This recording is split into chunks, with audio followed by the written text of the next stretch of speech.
Here comes the sun, doo-doo-doo. Here comes the sun, I say it's alright.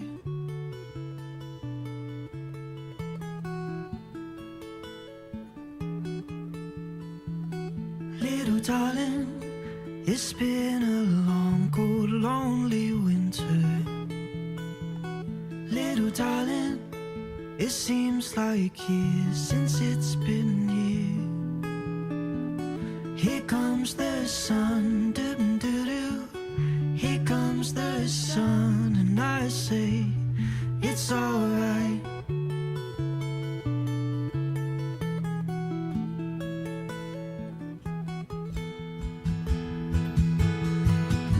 Little darling, the smiles returning to the faces. Little darling, it seems like years since it's been here. Here comes the sun. Here comes the sun. I say it's alright.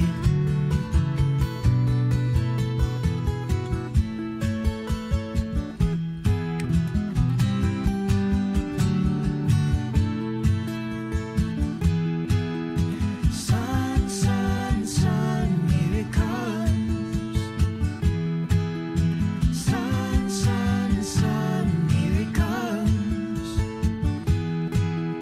Sun, sun, sun, here it comes.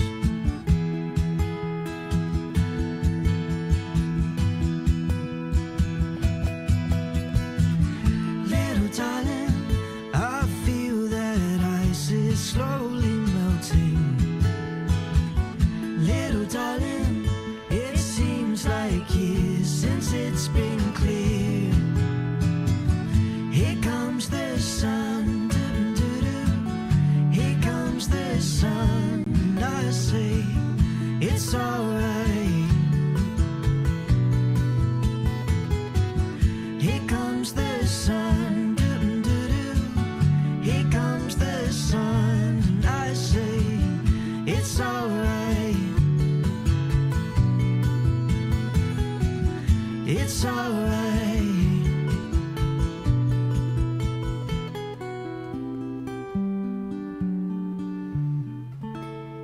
Sweet. Yes. Finally. Okay, finally, first try. 17th try, maybe? Nothing more than that.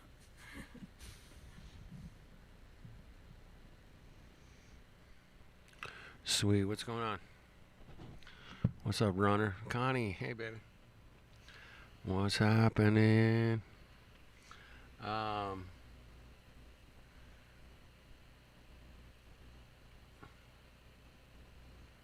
Let's see here.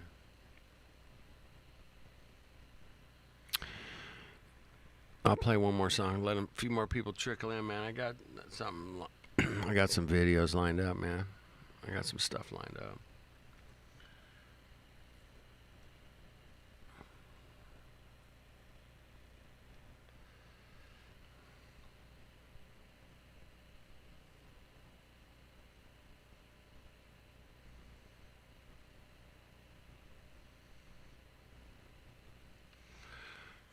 My name is Byron get blocked. Young, and I am the I might get blocked, but owner, I'll be founder, back. and CEO of Corduroy's Beanbags. You know. I've al-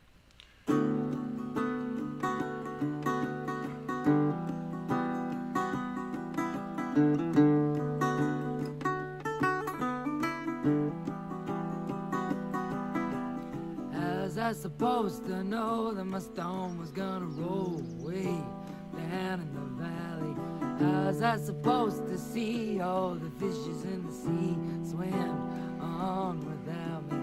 I was just a little stone at the bottom of the sea. Waves were gushing over me. As I supposed to keep all of my sheep when the hill's so steep. As I supposed to know that my stone was gonna roll way down in the valley to the ocean, floating along with the strangest notion.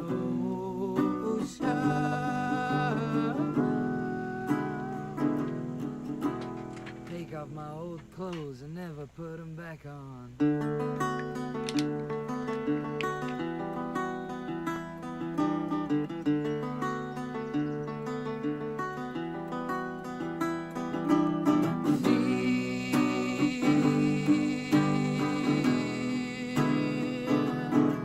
Is the mind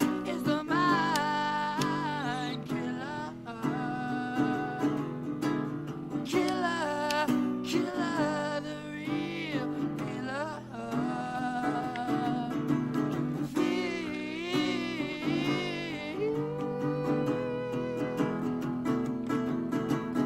How was I supposed to know I was gonna fall in love with old Takanaka?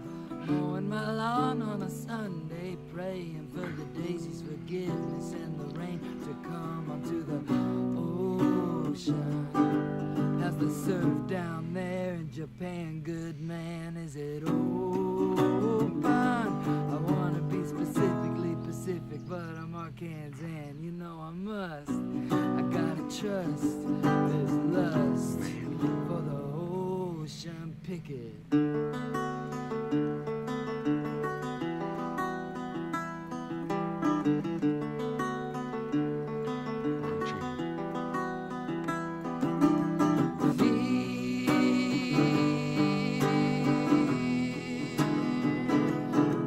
Is the mind killer?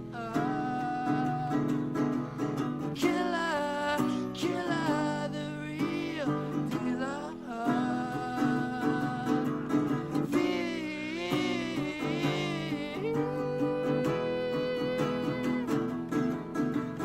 How was I supposed to know that my soul was gonna grow into a big soul flower? The only thing it ever need is a big hot sun and the occasional shower. How was I supposed to know that my stone was gonna roll way down in the valley? How was I supposed to see all the fishes in the sea swimming on without me to the ocean? Floating along with the strangest notion.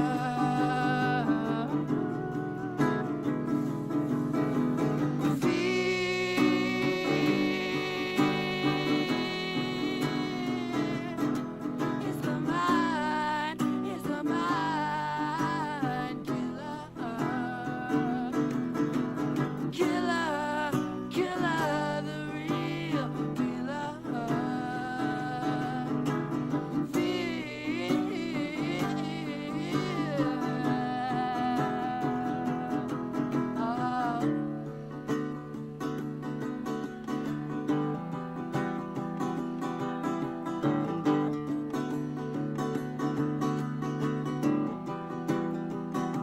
All right.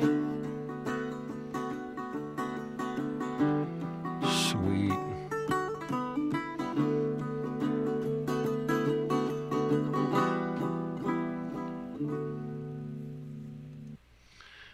He makes that shitty guitar sound pretty good. You know what I mean? He does. He makes that sound pretty damn good. Shout out Jesse.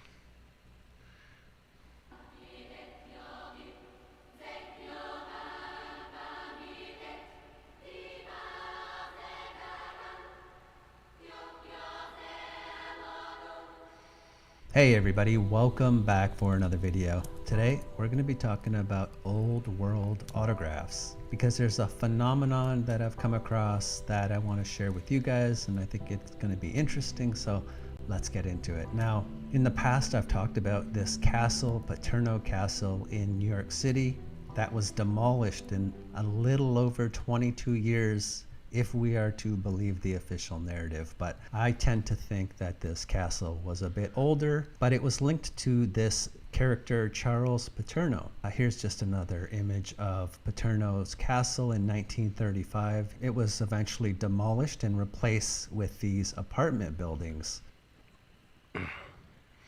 Apartment buildings. I think they call those the projects, right? The projects. I think, man. At least they do in Chicago. I don't know about New York. That's just wow, right? They took that shit down, man. You believe that shit? Fuck off, assholes. Chibi Jedi would tell them to fuck off. And I believe the name of these building place with these Bustle in 1935. It was eventually demolished and replaced with these apartment buildings. And I believe the name of these buildings are the Castle Village Apartment Complex. But this Dr. Charles Paterno, he was nicknamed the Napoleon of Manhattan's skyscraper builders. So he goes on, along with Kind of.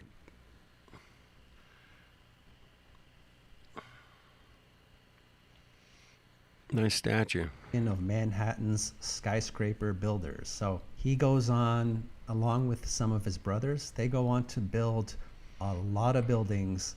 And this is just Right on. Logical. Observations. 2.0. All right. Sorry. some of his brothers. They go on to build a lot of buildings. And this is just the family tree of the Paterno family. And this is the individual linked to that castle and several other buildings. But this particular family, they're linked to the construction of over 164 total buildings, In Manhattan. Wow. including the castle that was demolished. And some of these structures have been demolished. But I'm definitely dubious of this castle. I think it's older than we're being told. So that's what makes me sort of question some of these other structures. But 155 apartment buildings, 4 family homes, 3 demolished. Castle demolished. 1 garage. Now it's a condo. That's gone. Theater gone. Cultural center gone. Teeny houses. He built fucking teeny houses out of steel. They didn't last. I had to take them down. Yeah.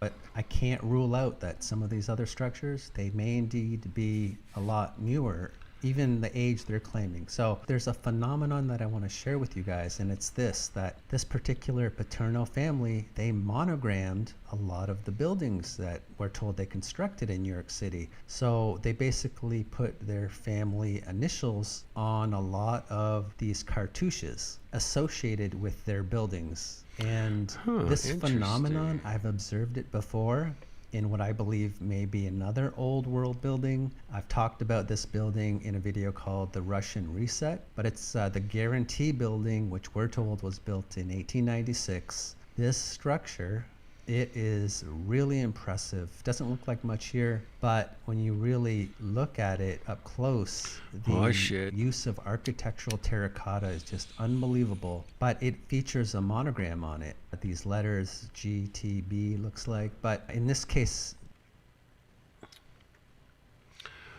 Right there in the middle. GTB. the Interesting. G represents the name of the building, we're told, the Guarantee Building. So it kind of makes sense, but I think this building might be older than they're telling us. Again, just super impressive. A lot of really unique designs, the vegetation motifs, geometric shapes and design. Yeah, I need you to hump me out some really cool designs.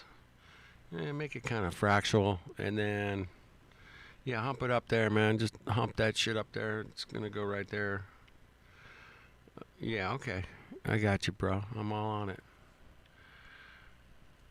Green Man, lions, angels, like all sorts of stuff. But you see it with a lot of these old world structures.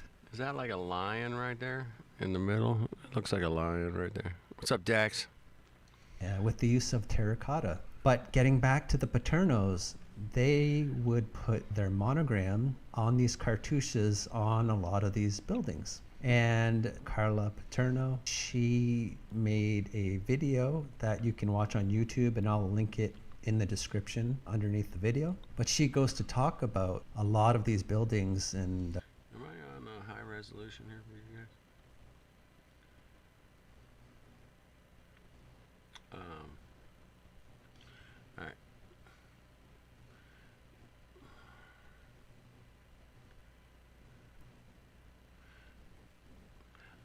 goes super high resolution. These cartouches, and again, a cartouche is something that appears on the facades of a lot of these buildings from the 1900s, and I've heard people call them shields or medallions, and there's probably a few more terms that I'm not aware of, but a lot of times these cartouches are blank as well. Also, you'll see coats of arms linked to a lot of these cartouches, but when you look at a lot of the buildings linked to the Paterno family, you'll just find a ton of these cartouches with various letters like P for Paterno or JP, and some of these look fairly recent, so I'm not ruling out. Yeah, that one the P over here in the right top corner definitely looks brand new. This C over here looks kind of cock. Looks kind of sloppy, man. This C in the bottom corner here is bad too, man. It's not very good. That some of these are indeed more Why would you do all this fancy shit and then just have some shitty C on there or a P? Yeah, I mean, come on. Like they didn't think of like, hey man, let's kind of make it fancy and put some curves in it. recent additions, but I also think that some of these may be older than we're being told, and we're just being told that they're linked to this family. So it's sort of a case-by-case situation, but I wanted to just share the phenomenon with you guys and have more people taking a look at it. But we're told there were several architects linked to the family, including this architect, Gaetan.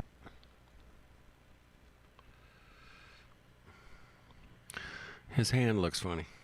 Anyway. What's this Mongo's name? Several architects linked to the family, including this architect, Gaetan Aiello. And you Gaetan Aiello. Yes, Gaetan Aiello. might see his mark on some of the buildings. And yeah, I believe this is something that could be added on after the fact. Dude, that looks like super fresh. Looks like they plastered that shit yesterday or whatever. I mean, I think they even spilt a little bit down here on the shelf on it. Yeah. So I don't believe this dictates how old this structure is. I mean, look how old the shelf looks, and then this shit's like, oh, it's brand new, man. It's brand new, bro. Here, you also find that this architect worked with several of the Paternos. And this is a structure that's linked to Charles Paterno and this architect. And here are the cartouches, and I'll zoom in here, and not the best image, but is this an old world building? And is this cartouche older than we're being told? Is it older than 1912? It might be. I'm not sure. I'm just kind of presenting. These are just some slides from this presentation, and I'm just gonna cover a few, but I'll leave a link to the video. It's worth checking out. Here's another building. Check it out. Linked to Joseph Paterno, another one of the brothers, and that same architect. Again, I also take a look at the design of the cartouche scroll effect, but I'm not sure if this is a newer addition. Here's another one, Michael Paterno, and that same architect. I'll try zooming in on it here. Looks like just the letter P. So again, this could be an old world structure, and this building might be older than 1912, and this P might stand for something else, or it could be what they're saying. I'm not sure, to be honest. Could be what they're saying. It could be. This with you, but I just wanted to again share the phenomenon. And here's another structure linked to Joseph Paterno. This one I found interesting. This was presented in the video. Again, Joseph Paterno. Damn, that's some fancy ass work right there, man. Shit. Damn. That's pretty fancy. No, and a different architect, but the use of terracotta. Again, this is all terracotta, but Well, there you go. Paterno. Yeah. Paternal parent. Right. Got it. That makes sense. in this case it's red. Some interesting examples, and what I wanted to add is you also have some of these faces showing up And this is a structure associated with, again, Anthony Paterno and that first architect. But we see these faces sitting on top of a lot of the facades with these old world structures. So I just wanted to point that out. Yeah, just an interesting phenomenon. And as I was reading this article from Untapped New York, talking about these monogram buildings linked to the Paterno family, this line I found intriguing. Later, we will uncover which family members combined their initials to make a completely cryptic monogram. So a bit of mystery in there. There are some old world elements, so I'm not opposed to some of these buildings. I think very well could be old world structures. Again, it's a case-by-case situation, and I just wanted to share it with you guys. And this whole use of art. What the hell's going on here? Holy shit, man. Damn. That's some damn good craftsmanship. Damn. There's Alwyn Architectural Court. terracotta, especially in New York City. I've talked about this building, the Alwyn Court. It's like 12 stories with a smaller penthouse, but it's almost fully decked out in the use of this architectural terracotta. And this building is insane, but you'll see the Green Man. I love that they threw the air conditioner in the window. I mean, that gives it so much style, Connie. I mean, you know, you're hot. And, you know, it totally fits right there. It's perfect, right? I can't believe they let him do that, man. Like, dude, no. You don't get to fucking add the air conditioner to your window, bro. I'm sorry. You can have a hose coming out. You can get yourself one of those, what do you call those, like in-room air conditioners, but you got to have the hose going out the window. No, you don't get to put the freaking box air conditioner window. No. Peasants. Fucking peasants. No.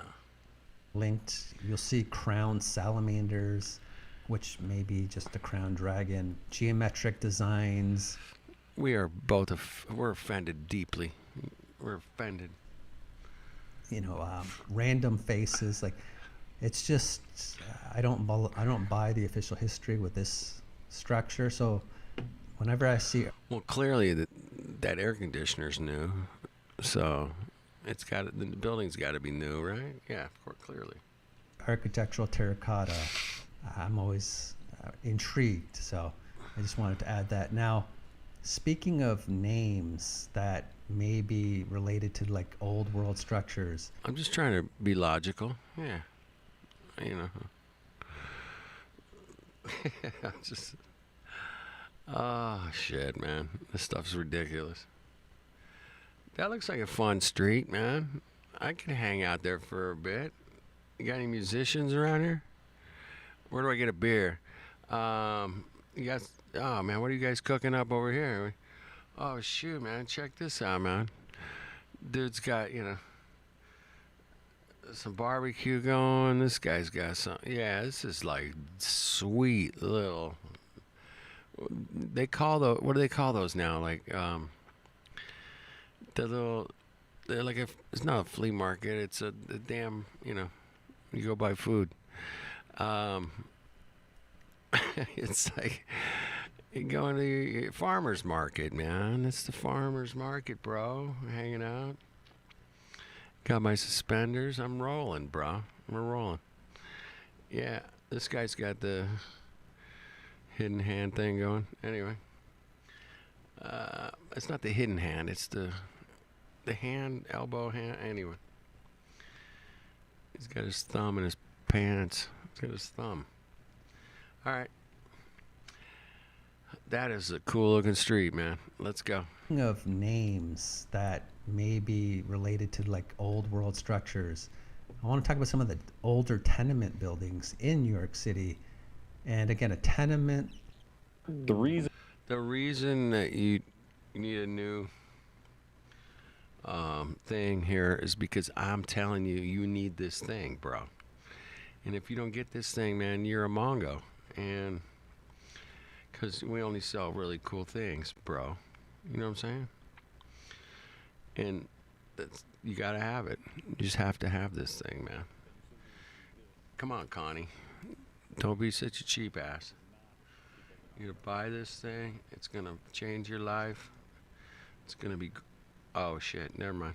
Never mind. That was all bullshit. That was all bullshit. All right, here we go. Buildings, they were low-rise apartment buildings known for cramped spaces and poor living conditions. And a lot of times they were housed with the immigrants coming over from Europe, but tenements constructed. That's a bitchin' looking buildings right there, man. I mean, I'm showing my age when I use the word bitchin', but that shit's hot. I'm sure all those like little balconies hang out there, you know. In the afternoon, get me some apple pie or something. Yeah, we're good. Specifically for housing the poor, America, originated apple pie. at some time between 1820 and 1850. So a lot of these buildings date back to the old world sweet spot, the 1820 to 1850. That's some early stuff, man. mid 1800s. And in New York City, turns out that the names chiseled onto some of these city tenement buildings entrances are often puzzling. And Very puzzling, right? Very, very puzzling. the typical tenement is more than 100 years old, with the original builders long gone. Who can explain where some of these names come from and why they were chosen? And again, this is coming from this article, and they were just pointing out that some of the names associated. That fucking font looks too perfect. That if you're gonna design a kick-ass building, you don't put some little cucky little font in there, man. What is that font? That font is shit, man. Yeah, that was added later. It had to be, man. But if it wasn't, it's interesting. Check it out. Bugsy Siegel. associated with these tenement buildings, they don't really have a known history as to who they're referring to. So this particular structure, tenement building, A. Seagal's apartment. It's seagulls, man. Seagulls? Seagulls? Seagulls? Seagulls? I don't know, man. Particular structure, tenement building. Don't A. listen to me. Seagal's Do not listen to me. apartment, also in Williamsburg. But who was A. Seagal, and why did he put his first initial and last name on his building? Good question. And I think there's two more examples. And again, I'm not. Again, man, fancy building. You got, swirly things and curvy things, and then you put this block lettering on there. Just that don't make sense, man, to me. Every piece of brick has some design to it, except for the fucking letters. I mean, even the little swirly things up here, though. You got like a square with a round, and it's round again, it's round. And it's got a ball, and it's squirrely. No. We're going to just block letter that shit. Okay, yeah, that looks good, bro. Gonna try to pronounce this one. In the article, they just mentioned it sounds like this town in Long Island. Steven Seagal, right? Steven Seagal. I've never seen the name anywhere else but on this tenement near Columbia University. And one more example, I believe it says Francis, East Harlem tenements. Who was Francis, and how would she feel about the terrible shape the building in? Poor Francis is going to be pissed. She's going to be like, ugh, look at my building. It's so decrepit, and the color's all wrong. For her is in, and I guess this is on Lexington Avenue in East Harlem. So there may be some old world connections to some of these tenement buildings as well. Tommy, what's up, baby? What's up? Be some old world connections to some of these tenement buildings as well. I think that's about all I got for you for today. All right, man. Thanks for hanging out, man. Hold on. I got a couple more, man. Very interesting.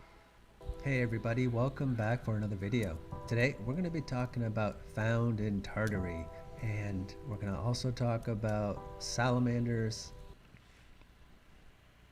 I got you a castle, Tommy. There you go.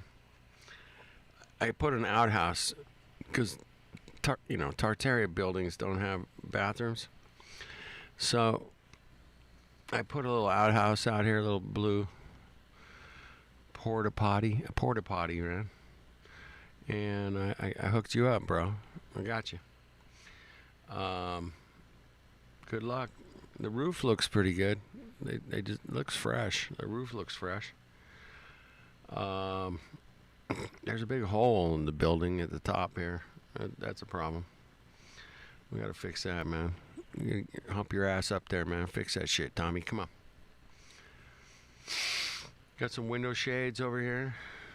Looks like a generator down here, and we got a big giant trash bin over here. You can throw all this shit in there. It looks pretty full already, but just chuck it next to it, and we'll bring you another bin. And then, yeah, looks like we got a little... Oh, dude, what's this Tartaria shit in the background over here on the left? Like a bridge. Look at that fancy bridge and shit. What the... Okay. You got a parking lot. All your friends can park for free. Free of charge parking. Of course, well, it's not free, really. You got to pay to get in. You got to pay. You got to pay. You pay me now. You pay me now. And asbestos, and there's this weird overlap that occurs in between these things. Wait. What the fuck's this air conditioner units doing up here, man? Yeah, bro. You got 2 air conditioners units? Yeah, well, it gets hot. You gotta cool things off, bro. You have a hole in the building. Yeah. What the hell is this drain pipe thing going down the side here, man? Is that where the pooper was? And then you just poop down the pipe? I don't know, man. I need help. You guys help me out on this one, man. All right. Enough fucking around. Come on. Asbestos, and there's this weird overlap that occurs in between these things, so should be interesting. Let's get into it. Now, I don't know how much stock I put into Marco Polo as a real person, but according to the official narrative, he went to what we call Tartary, especially Chinese Tartary, and he discovered or came across what we know of as asbestos. But there's these really odd connections and links to salamanders of all things, and we're going to get into that a bit later in the video. But yeah, I just wanted to point out here, Marco Polo's discovery in his travels described the salamander not as a creature, Welcome. but as asbestos. Welcome, Tracy Lynn. What's up, Tracy? All right. Welcome.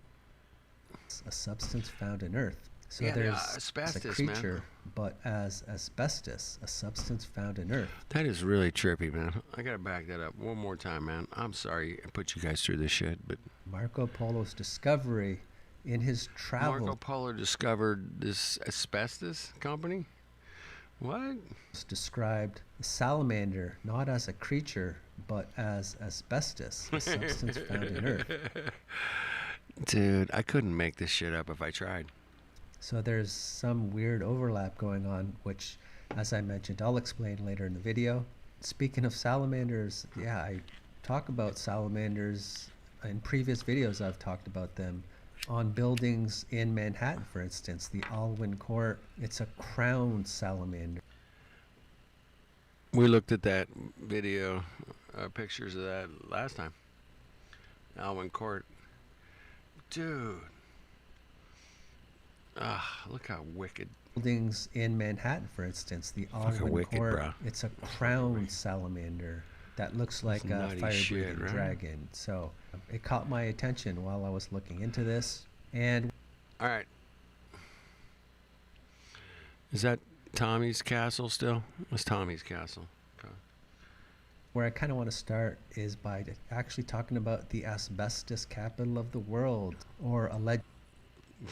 asbestos Say capital of what? the world. Say Asbestos what? capital of the world, or alleged asbestos capital of the world, and that's in Ambler, Pennsylvania. And there's this individual, Richard Madison, and we're told in the late 1800s he sets up shop in Ambler, and he establishes a company town, brings in foreign stone. He just brings in some guys to carve out some stone, Tommy. I mean, you gotta carve out a lot of shit to make. Oh, dude, I need a fountain. I need a garden.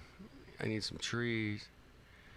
Yeah, crank it out, man. Told in the late 1800s he sets up You're in construction, Tommy. Just like, I've done my share of construction. You got the Mickey Mouse ears. You see the Mickey Mouse ears right there in the middle? Yeah, baby, you got Mickey Mouse right there, Mongoose. Mickey Mouse right there. Fuck me, man. I can't believe it. Is that awesome? Good find, good find. That's why I pause this shit. You find more when you pause it, right? Dude, I couldn't make that up, man. There's no fucking way. individual, Richard Madison. And we're told in the late 1800s he sets up shop in Ambler, and he establishes a company town, brings in. Got the Mickey Mouse. Ambler? What's this fucking mongo's name? Anyway. It looks a little pencil drawing at the top. I don't know. Is that a lake? And it's a lake. And is it winter? Are those pine trees? I mean, pine trees, they don't lose their leaves. I get that. But this is, I guess, I don't know, man. I guess it could be winter. I'll go with winter. Yeah. Fucking hobo, man. Fucking hobo. And he establishes a company town. Is that what that means? Is Ambler a hobo? Fucking Mongos. Brings in foreign stonemasons to start building all these really old looking structures, including this castle, basically. This was his residence, Lindenwold Castle. And he had the... I need a fountain out front, Mongos. And a really cool car. I like my car. Yeah. Put a cross at the top. All right. The architects designed it to look like Windsor Castle in England. And of course, Windsor Castle, according to the official history, is well over 900 years old. So we're told this was created in the, I believe, early 1900s. So I don't know if I buy that, but what's up, Grant? Make a Good to note see of you, that. brother. But oh shit, yeah, we're all over the place here, man. I think the title was I don't know what I'm doing. So if you guys are confused, if I messed you up, man, I'm sorry, because I really had no clue what I'm doing. years old. So we're told this was created in the, I believe, early 1900s. So I don't know if I buy that, but just wanted to make a note of that. But when you look into this whole town, Richard Madison created a company town. He brought in Italian stonemasons, and they're the ones who built not only his castle. Got the porta potty just for you, Tommy. I mean, because, because in Tartaria there's no bathrooms, right? You guys know this. No bathrooms. If you go to, let's say, Notre Dame, yeah, there's no bathrooms inside of Notre Dame. There's not one. That's weird. That's all I'm saying. It's just weird, man. But they have built these Gothic homes for a lot of the employees. So I believe that a lot of these Gothic homes and this castle are probably older than they're telling us, and they were pre-existing, and they just turned this area into a company town. I'm sure when they built it, they had this beautiful truck like this here, that with the crane lift. I mean, duh. I'm sure they could crank that shit out in no time, man. You gotta have the Gradall fucking 4100 XL. I mean, those Mongos. No, they didn't have that. Oh fuck. They didn't have porta potties either. Just saying, man. That's sort of the speculation. But on the estate, I don't know if these things are still there, but at one time you had really interesting looking gazebos, and some of these statues, like this Sphinx, was on the estate. Again, just really odd. What? That was there? Get the fuck out of here. Yeah, it's just like in New York or something, right? It's New York, Connie? Right? No, this is in Pennsylvania. This is Pennsylvania. Yeah, this Mongo, yeah, it was in Pennsylvania. Yeah, crazy, man. All right, I got to back it up. Hold on. I fucked up. Hold on. Wait. Getting back to the apples go. What the hell did I do, man? But that's sort of the speculation. But on the estate, I don't know if these things are still there, but at one time you had really interesting looking gazebos, and some of these statues, like yeah, it's an interesting looking gazebo. You bet your ass it is. this Sphinx, was on the estate. Again, just really odd for a pot to piss in, Connie. We need a pot to piss in. A pit to piss in. A pit or a pot. We don't care what we're pissing in, really. I mean, you could go either way. I'm sure it was pits back in the day, apparently, because they didn't have any freaking restrooms in any of these freaking super cuck buildings, man. asbestos mogul, so just wanted to point that out. And this castle, at some point, it was bought by these Sisters of the Holy Family of Nazareth. They bought this castle, and they end up turning it into an orphanage known as Say what?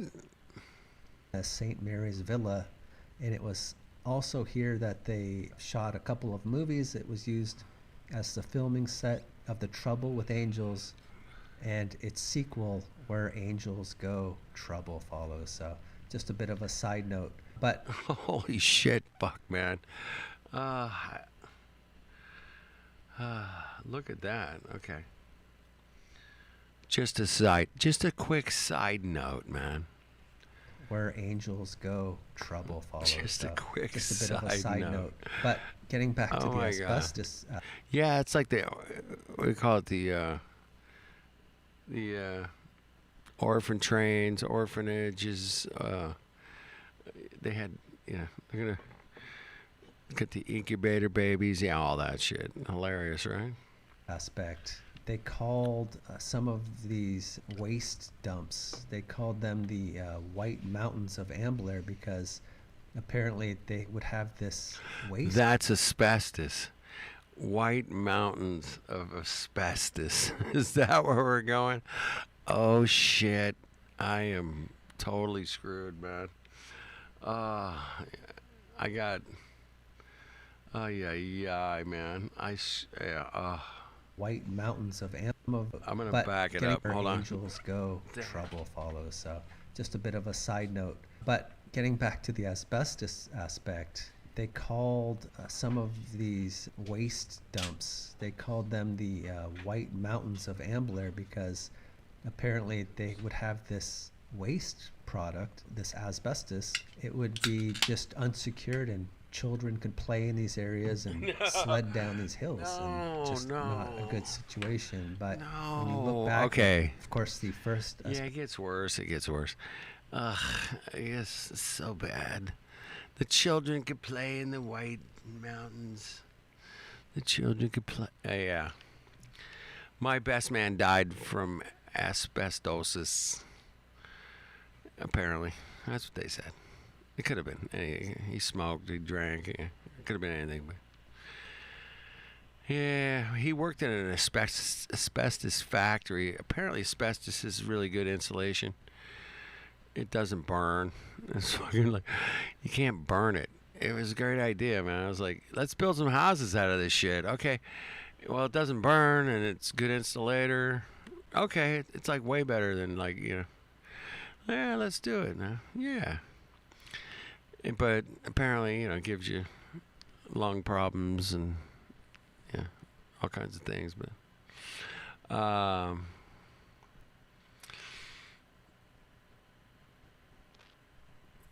yeah, they use their hands to wipe. I've heard that.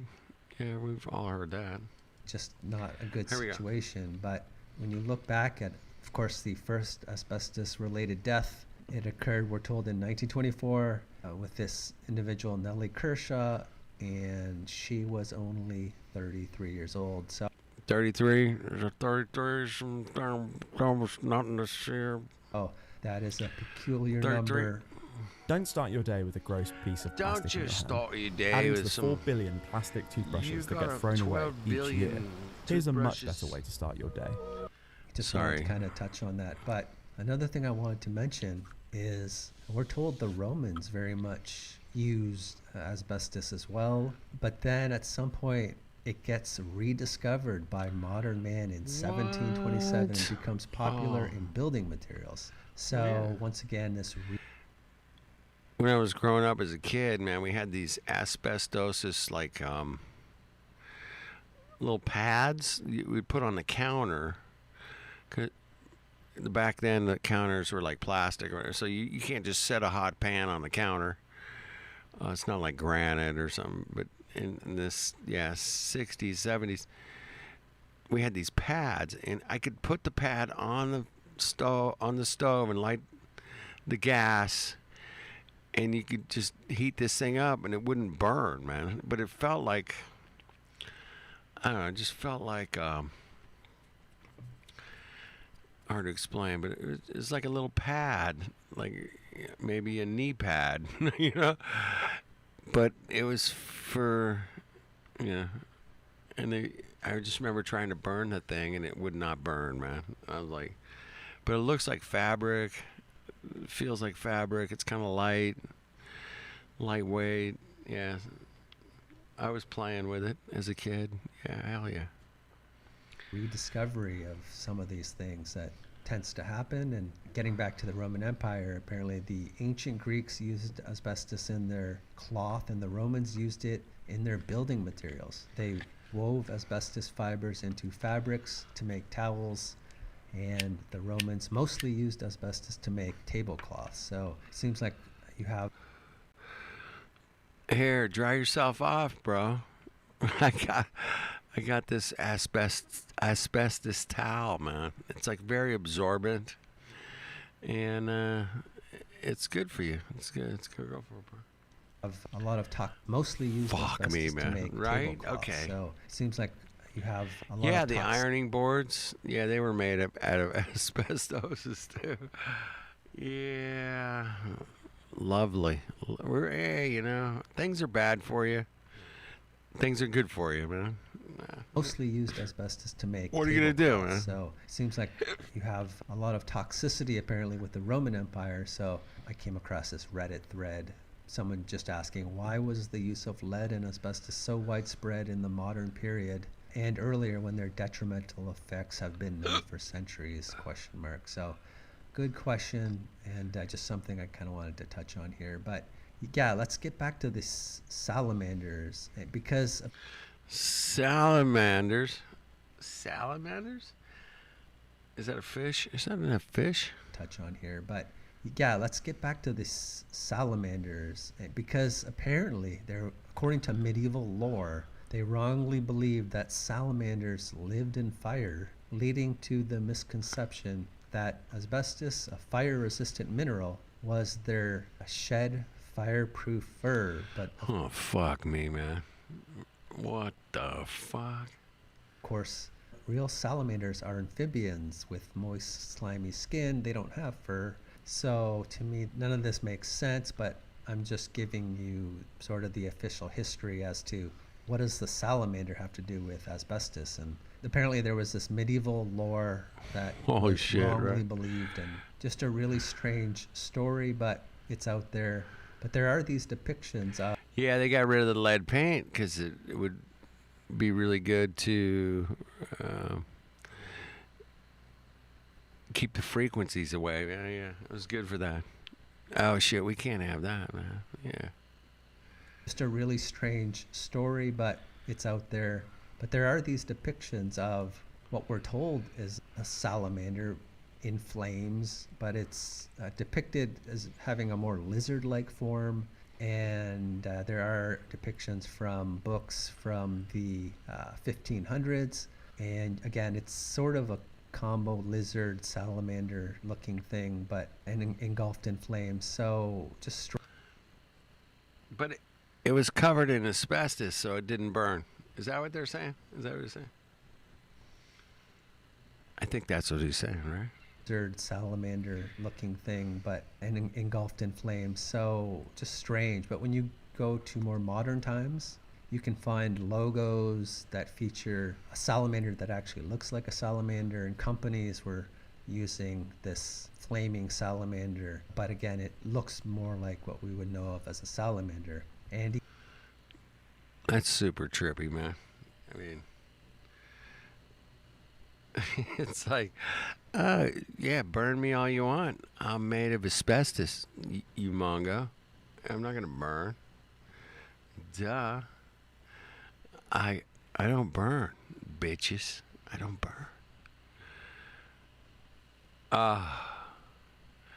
Welcome, everybody, man. Thanks for hanging out. salamander, but again, it looks more like what we would know of as a salamander. And even some of these really interesting buildings that we tend to look at doing old world research, like the Woolworth building in Manhattan, you can find more modern looking salamanders that actually look like salamanders in the lobby, for instance, of the Woolworth building.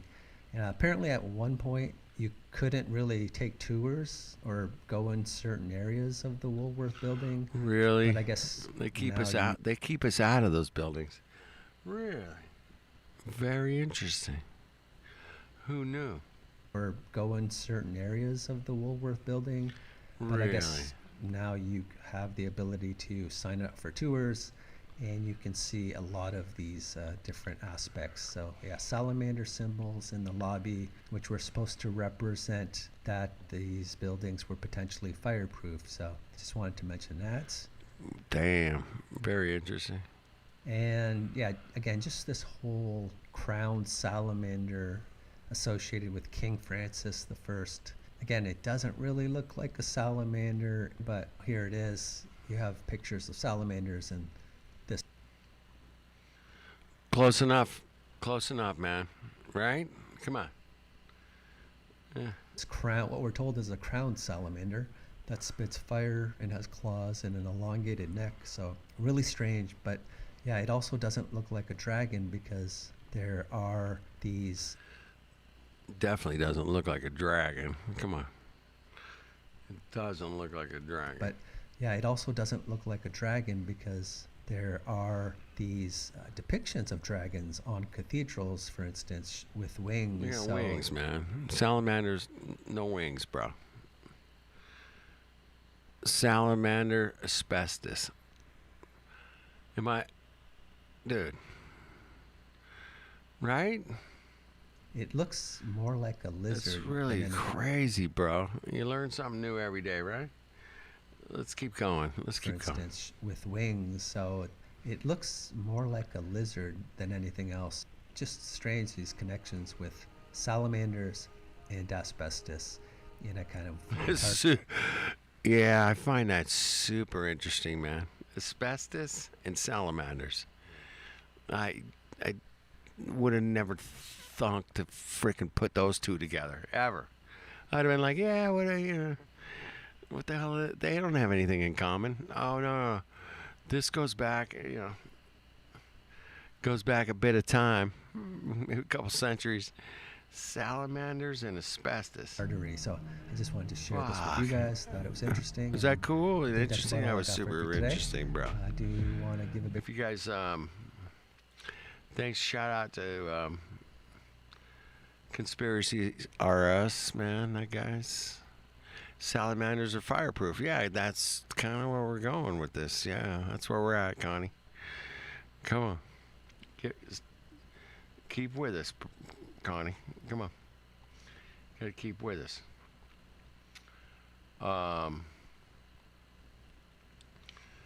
Yeah. No, that's not what I'm looking for, man. Shit, what did I miss? California. All right, let's go. Snoring for years? Here's what snoring does to your brain every night. This is what a snorer's brain. Snorer's brain, bruh. Snorer's brain, bruh. Your snorer brain. If you snore, man, your brain is like totally screwed. And you gotta do a bunch of stuff to make sure you don't snore, you know? Because that's how it works. Lev, come on.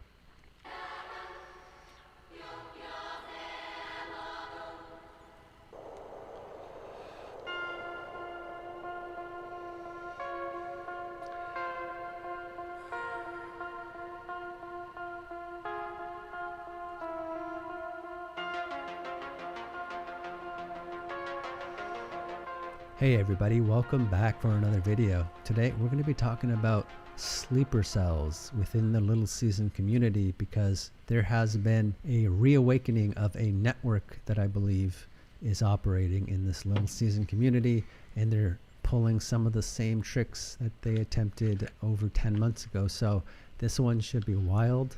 Let's get into it. Now, to reset the conversation, going back approximately 10 months or so ago, there were talks about having a conference in the Little Season community, or with respect to the Little Season, this idea that we're living in Satan's little season, the 1,000-year reign of Christ is in our past, and we're being deceived on a massive scale. There were attempts to start a conference, and early on, at least according to some people's perspective, it didn't seem like this was organic, and there were some characters that kept popping up.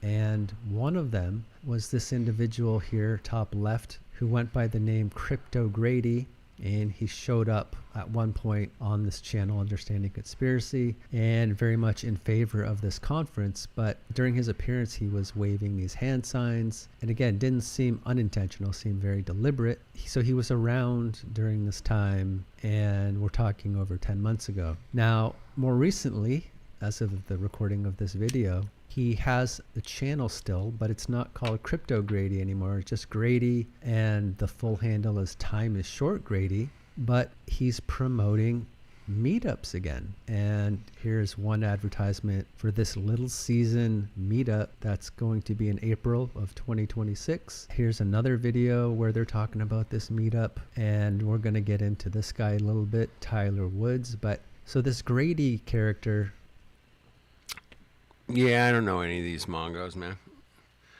I'm not gonna get into like this guy, that guy kind of shit, man. Fuck that. I just want some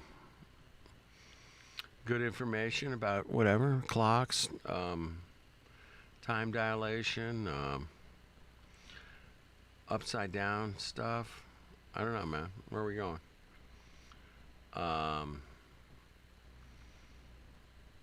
Let's try this one, man. It looks B.O.B. versus Doritos, man. That sounds interesting.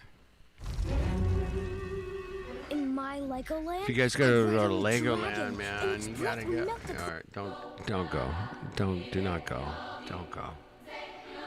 Fuck, Mongos.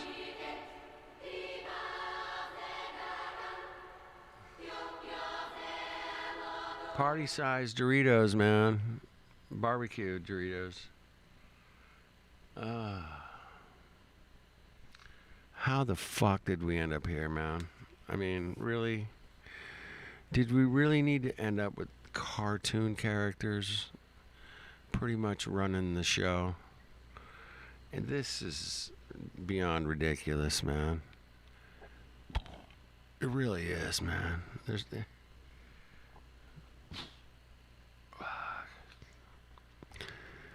It's just, it's saddening, man. It's very saddening. Hey everybody, welcome back for another video. Today we're going to be talking about Bob and Doritos of all things, because there's some really odd connections and advertising campaigns from the 90s that really speak to this B.O.B. phenomenon. So let's get into it. Now, once again, I've been B.O.B. What am I missing? What did I miss? Bob? What the fuck is Bob, man? I know B.O.B. Flat Earth came out. I remember that. But Bob? Am I losing it? Shit, maybe. Speak to this B.O.B. phenomenon. So let's get into it. Now, once again, I've been tracking this particular name. What about Bob? That's a movie. What about Bob? I remember that movie. Yeah. Bob or B.O.B. and it just shows up in so many random places, including the Illuminati card game. There are several songs featuring Bob or Bob Dabalina. There are rappers that go by, or artists that go by the name B.O.B., songs called B.O.B., and a lot of symbolism in these areas. So definitely something weird about it. But as far as Doritos goes, this came across my radar several years ago, but I wanted to look into the history of Doritos because when I saw some of these older Doritos commercials from the 90s featuring Bob, it motivated me to look into the history of Doritos. And I found out that Doritos were invented at Disneyland, of all places. Get the fuck out of here. No, fuck off. Fuck the fuck off. Disneyland was Doritos was invented at Disneyland.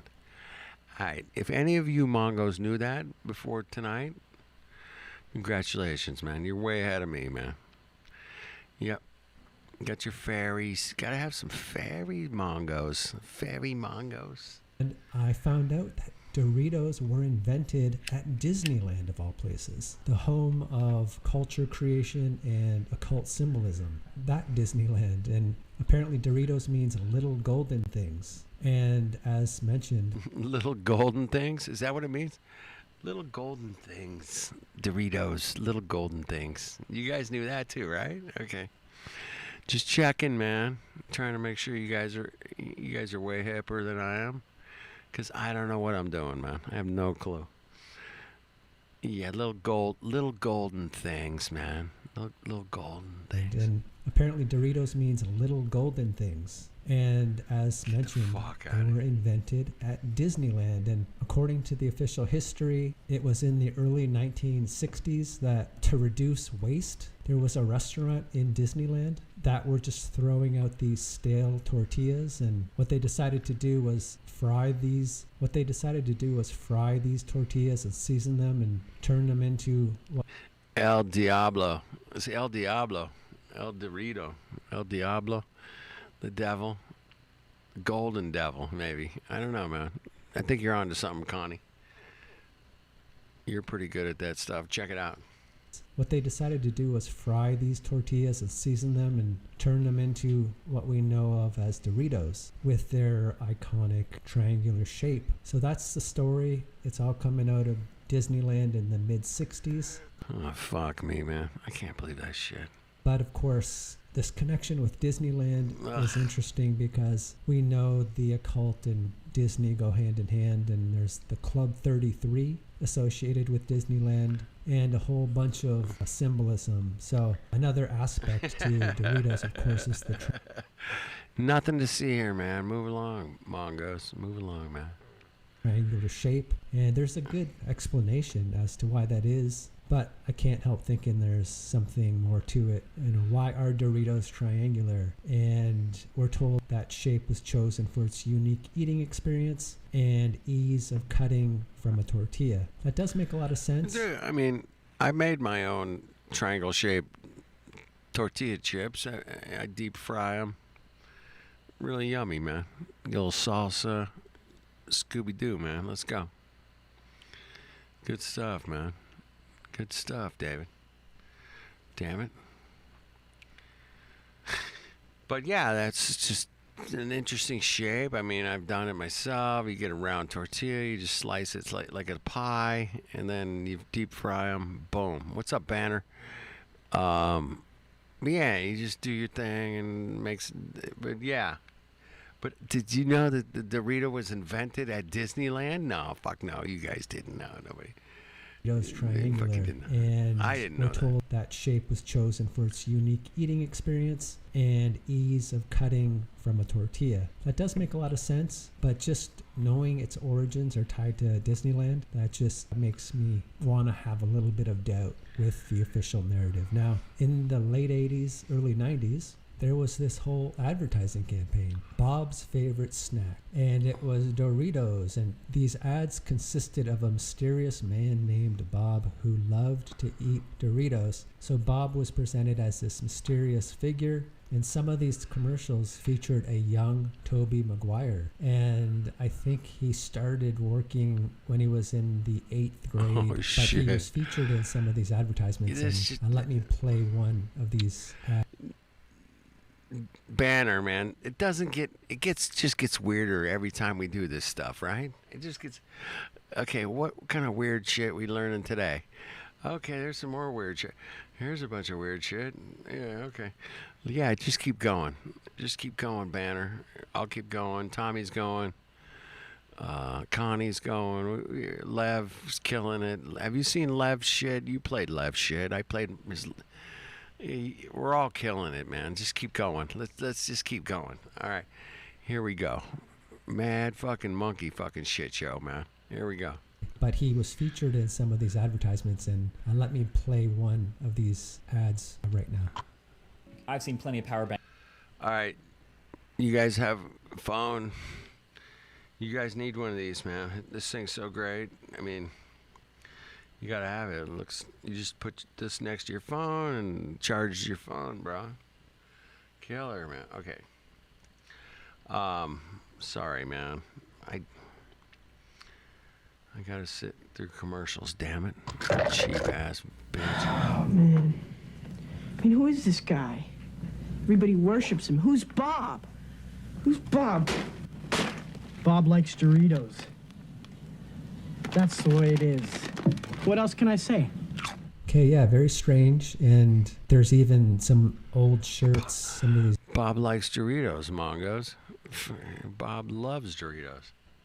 Hey, man, I like Doritos. I do. I mean, if you give me a Dorito, I might eat one. But, man, when you learn what's in them, you probably don't want to eat one. But they do taste great, man. They fucking taste great. Oh, shit, they taste amazing. Damn. Yeah, you don't remember the last time you had a Dorito.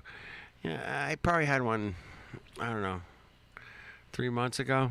I think I had some, but I was at a party. I was hungry. Fuck, man. Tasted great. Things taste great. Why? Because they're, chemically treated to taste fucking great, man. They're salty and they're spicy and they yummers. It tastes great. Yeah. It's very addictive ingredients. You fucking A, man. It's like, putting addictive ingredients in cigarettes. They do that too. They put addictive ingredients in like everything almost, So you guys know what I'm talking about. I'm preaching to the choir, But it is fun to learn some more shit. Did you know that shit about asbestos? I did not. But I did not know the fucking Doritos were made at fucking Disneyland. That's where they started in the 60s. What? Okay. These old cotton shirts, no sign of Bob, vintage 90s shirt. Yeah, just a lot of intrigue about who is Bob? Why does Bob eat Doritos? In search of the elusive Bob. So, again, just a weird advertising campaign. And another aspect of this advertising campaign is during some of the commercials, they would repeat the name of Bob, usually 3 times, and Bob. then just say some fairly nonsensical phrase. What's up? What's up, Big Pine? Yeah, news to me too, bro. Good to see you, man. Shit, where you been, man? You hiding out? Fuck. I know. Everybody gets distracted, derailed, compromised. I get it, man. I get it. And I found that very interesting too, because when you look at some of the songs that feature the name Bob Dabalina, and there's at least 3 that I'm aware of, they repeat that name Bob 3 times usually in the chorus. Bob Dabalina repeated 3 times in Mr. Dabalina, and featured 2 other times the song called Zilch by the Monkees. And by the Monkees. Get the fuck out of here. And Bob Dabalina was repeated 3 times. And the more recent song from the Cottonmouth Kings called Think for Yourself, Mr. Dabalina, Bob Dabalina, is repeated several times, I believe 3 times again. So there's some crossover between some of these songs and their repetitive nature and these Doritos commercials and the use of the name Bob. And I just want to play you a quick snippet from a commercial where you can hear this repetitive nature play out. Bob, Bob, Bob. He doesn't attract mosquitoes. Bob, Bob, Bob. He likes to eat Doritos.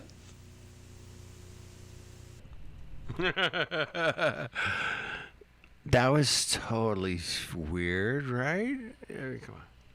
So another thing I want to mention is a more recent Doritos commercial. It featured this dog named Bob, and he was wearing this superhero cape with a lightning bolt on it. And again, just a...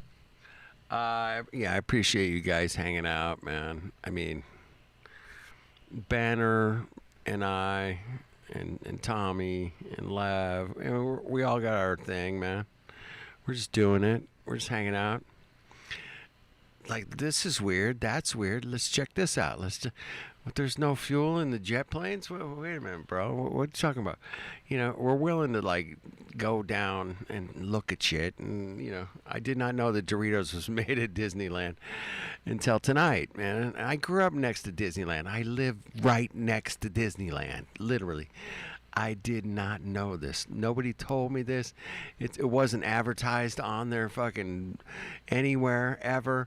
And why was that? Why did they not let us all know, you know, when I was, 12 years old, that, hey, the Doritos were made? What's up, fucking Dread? The Doritos were made at Disneyland. They were invented at Disneyland, bro. Doritos were invented at Disneyland. That is something I thought I would never say, bro. Good to see you, Dread. Fucking hey, bro. What's up with that? That's all I gotta say. That's just like out of fucking. It's just like, okay, we've crossed over into some new dimension of some sort, and I think a really weird commercial, like most of them. And what I want to do is let me play you this commercial in full. Listen, Bob, you stay out of my Doritos, or else. Where there's thunder, where there's lightning, there's fearless Phil the Flying Dog.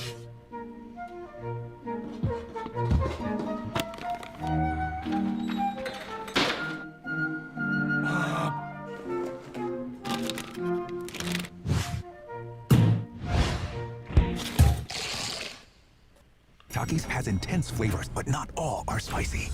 Not all are chili spicy, lemon man. chips, Yeah, light heat, big punch of lime. Don't eat that shit, man. Takis Fuego chips. Don't eat that. Don't eat that shit. By the way, don't eat that shit, man. Do not eat that shit. So again, why do I think that's odd is because there was a movie that came out not too long ago called Thunderbolts, and it featured this character called Bob. And Bob was like the mysterious guy mixed in with these superheroes. And in the beginning, nobody really knows. Dude, who's the Mongo that's like just wearing his pajamas, right? Everybody else is all like leathered up. They got fucking, but yeah, hoodies, demonic hoodies. But you got this guy Bob, man. He's like, I got my pajamas on, man. I think I'm gonna go. Yeah, okay, that's weird. Marvels came up with that, huh? Really? Who he is, and kind of a man of mystery who's later revealed to be another superhero, but just this mysterious figure in the movie Thunderbolts featuring Bob. And again, I just thought that was very interesting. This random... the random nice guy. Guy named Bob that's in the fucking hilarious. Thunderbolts trailer. Pajamas Man, man. That's a superhero. Pajamas Man. There you go. Good, Jax. Good. I like it. I like it. Thought that was very interesting. This random guy named Bob in the Thunderbolts trailer. So, again, the connections between Disney and Bob, very strange. but the triangular chips, these random commercials, I'm not sure what it all means, but I know there's more to it than we're being told. So I just kind of wanted to share some of these random musings with you guys, and I think I'll... That's pretty cool, man. Oh, shit, man. Hey, Ben, are you going to do a stream in like, I don't know, 8 hours or something? I'll be sleeping, damn it. Sometimes I catch your shit, Banner. We're on completely different. We're 6,000 miles apart, man. Yeah. Oh, man. All right, let's do the Lizard King of New York. You guys ever heard of that guy? Yeah. Well, I might have.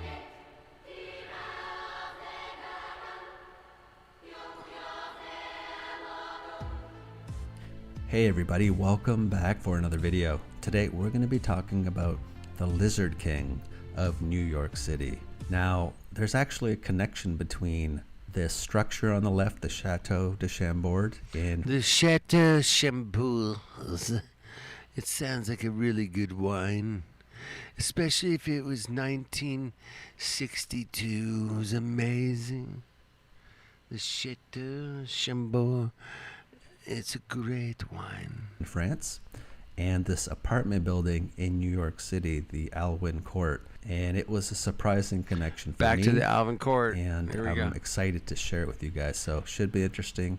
Let's get into it. Now I want to lay out this little investigation as I came across it. And it actually started by me looking into these cherubs that can be seen on a lot of structures dated to the 18 and even early 1900s in North America, these baby angels. But when you actually look into the history of cherubs, it turns out that even though angels appear over 250 times in the scriptures, the Bible, not one biblical account suggests that they bear childlike features. And actually there's, I believe, some descriptions of them having 4 wings and multiple faces. They're a high rank of angels, so they don't look anything like this. Turns out these are referred to as puto. I think that's like the singular, and putti is the plural form. But it was apparently during the Renaissance period where these puto started getting called cherubs. And they started to show up in these Italian Renaissance paintings. They derive from the Greek and Roman periods. So if you take a look at some of these Renaissance paintings, you will find what we're being told are cherubs. This is the Sistine Madonna painting from Raphael in the early 1500s. And you can see these 2 cherubs, what we're being told are cherubs at the bottom of that painting. And this is a terracotta sculpture from Donatello in the mid 1400s. But again, a Madonna and child with these 4 cherubs or putti, and I think this is being stored at this museum in Berlin. But you can definitely find depictions of these not cherubs during the Renaissance period. But if you look at older depictions, the Roman and Greek periods, yeah, you will find them depicted in mosaics and even fragment of a sarcophagus depicting these putti. And I remember even coming across some artifacts from Pakistan, modern day Pakistan, at a site that had some Hellenistic background, and they found this artifact that has one of these puto on the back of this sea monster, and it's being described as a cherub. So they were definitely being depicted on these older artifacts, and then during the Renaissance period, they got rebranded as cherubs. And if you even move forward in the timeline, the Christopher Wren churches in London, he has depicted many of these cherubs with his churches. And I guess just a side note, apparently St. Paul's. Yeah, way to go, Connie. Yeah, it's the puto, a small boy, male, young. Critter. Damn little critters. Fucking critters. Cathedral. There you go. He built that in approximately 35 years, which was an astonishing feat. But while he was doing that, I guess he also designed 50 city churches. So he was a busy man, but he depicted... Oh, wait. What?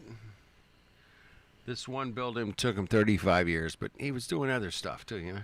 I'm busy, bro. I got a lot of stuff going on. Did a lot of these fishing feet, but while he was doing that, I guess he also designed 50 city churches. So he was a busy man, but he depicted a lot of these cherubs, or not cherubs, on a lot of his churches. Shit. And I remember even What the Detroit, fuck, Michigan, man? you know, we're told they built this memorial gate in the 1890s.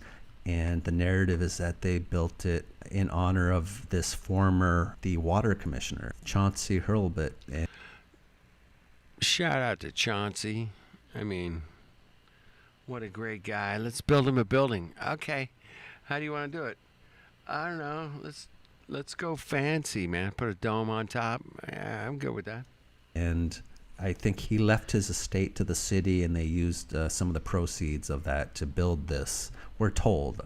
I think it's older. I just wanted to mention that this memorial gate is here. It's connected to this waterworks park, and this is the park that had that really ornate water tower, which was unfortunately also demolished. Demolished. 1945. Look at that fucking... Why would anybody want to, like, take that down, bro? Like, hey, you built this really cool place. Yeah, it's a little decrepit. You know, as much money as it takes to take it down, I'm sure we could fix it up. You know, what the fuck, bro? I mean, it's going to cost a lot of money to take that shit down. Why don't we just use that money to fix it up? You know, bring it back to life. No, let's get rid of it. Fuck that, man. I mean...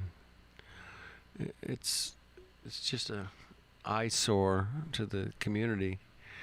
It's just an eyesore, bro. It's just horrible, man. 1945. You can see the water tower depicted in the background here, but this is that memorial gate.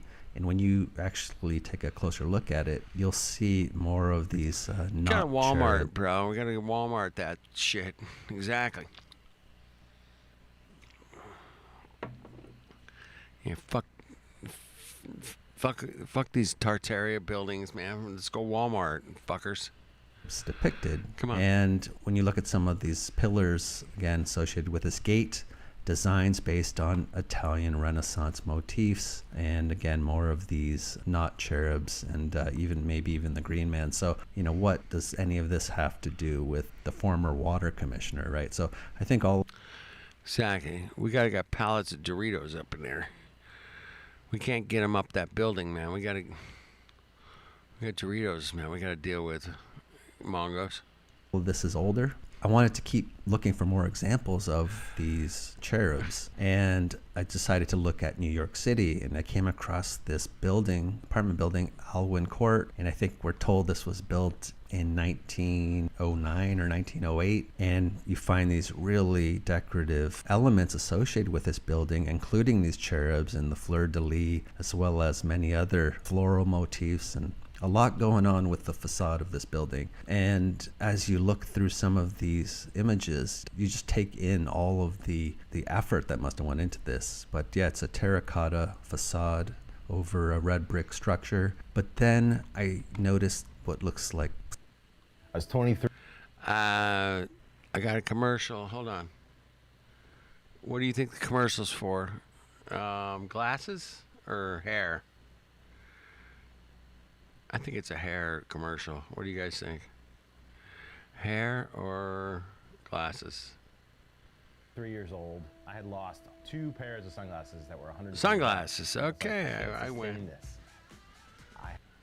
Some type of a lizard. I win again. All right. Here we go. Apparently with a crown over it. And this is That's one hilarious. of the entrances when you can see 2 of these lizards with crowns above them. And I started to look into that a bit more and came across some spicy articles talking about 15th century in New York. And as you dig into some of the articles, they mention that this lizard's actually a salamander, And this symbol of a salamander with a crown over it actually belongs to a certain king of France. And I'm going to get into that, but this is just another enhanced version of that, clearer depiction of that salamander with the crown above it. The crown salamander decoration on Alwyn Court facade, New York City. So this symbol is the symbol of King Francis. There's Tommy's castle. Yeah, there you go. I got you hooked up, bro. I got you. Francis I, or Francois I of France, and the salamander and Francis I, master of Chambord. So we're told that this structure, this chateau, was built for King Francis I, and I think they said it was completed in the mid... Vlad. Is that Vlad? Fucking Vlad? Vlad Mongo? Fuck. What the hell? 1500s, but associated with this structure on the inside, and I've heard varying estimates, but conservatively the building contains more than 300 depictions of this particular animal, these salamanders. And this is just a close-up detail of the ceiling at Chateau Chambord. So there's just all of these salamanders, and the salamander is really linked to this structure and to that king. And before we go back to New York City, I just wanted to mention that apparently this Renaissance style, this French Renaissance architecture, the style, we're told, was imported from Italy by French kings after the 100 Years' War. So we're told that this 100 Years' War? 100 Years' War? Oh, damn. That's a long time. architectural style starts in Italy and then it spills over into the rest of Europe a bit later. But this French Renaissance architecture also comes after this French Gothic architecture. And I just wanted to mention that because a lot of times I talk about, it seems to me like you had this Roman period, which was ended by an apocalypse. And then you had the rise of this Gothic period. And then there was another destruction. And then the... Yeah, salamanders have disappeared. You're right, Big Pine. I mean, yeah, I used to go to this place. They had millions of frogs. Like, holy shit. And they're all gone. They're fucking gone. Yeah, things just go away. Sucks, man. And then you had the rise of this Gothic period. And then there was another destruction. And then this Renaissance period. That's how it kind of seems to me. Now, getting back to the Alwyn Court apartment in New York City, when you look into it, two architects were hired, Hardy and Short, who just... Hardy and Short, Mongos. That sounds like two Mongos to me, bro. Hardy and Short. He's Hardy and he's Short. Okay. City, when you look into it, two architects were hired, Hardy and Short, who just decided to lavish the exterior with this French Renaissance style, inspired by the court of Francis I, apparently. And I guess there's a bit of a mystery surrounding these architects because they abruptly split up after designing a few intricate building facades in New York during this time. Man. I couldn't see eye to eye.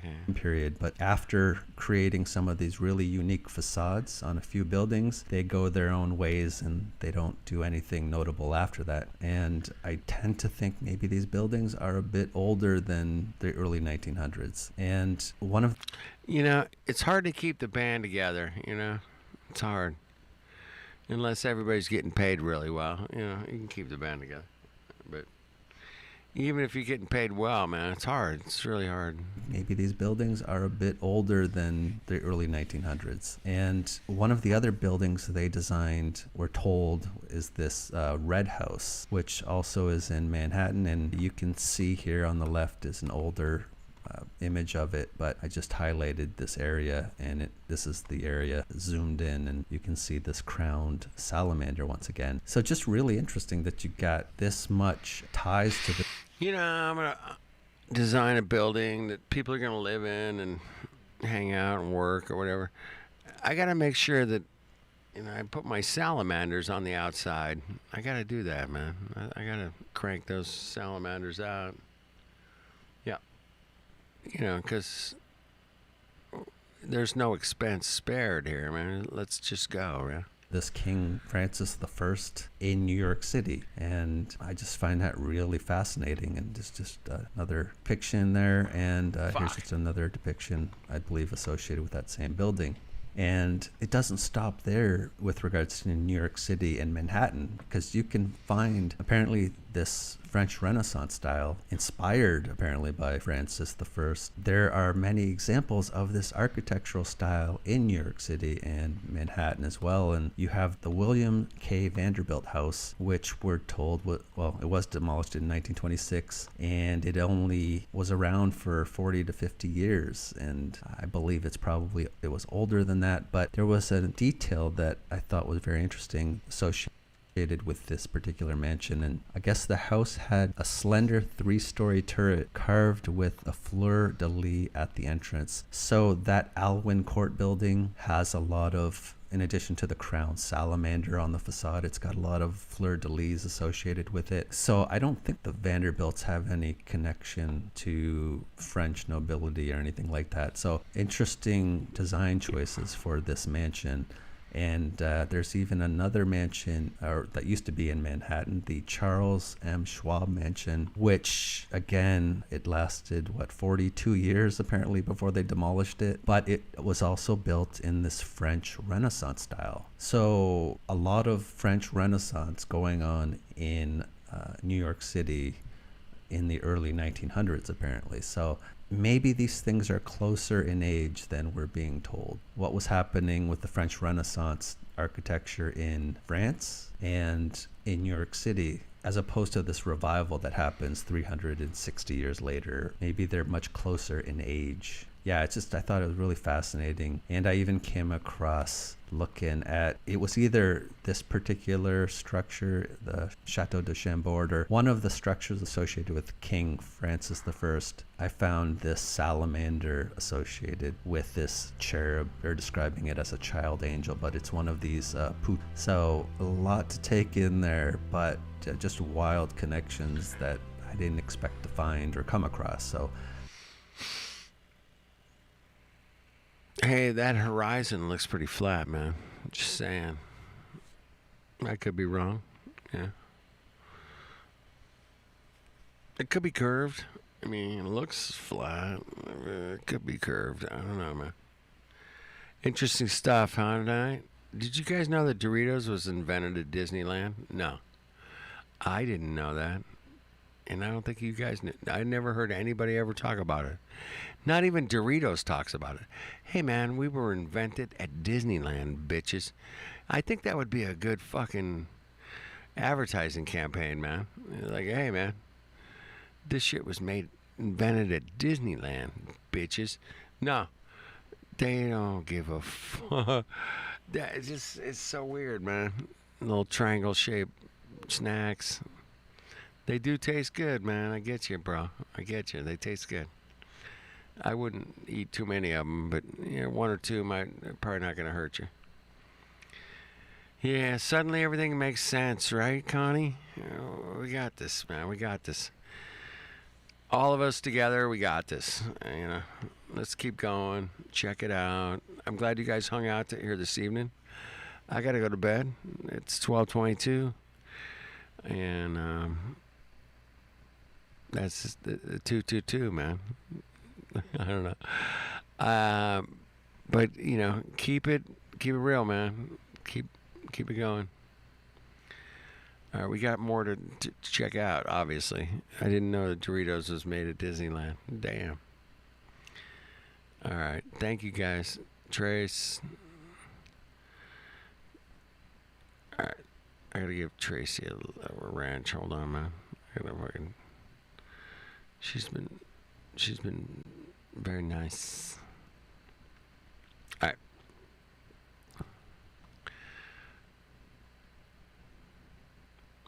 It's all going to work out, man.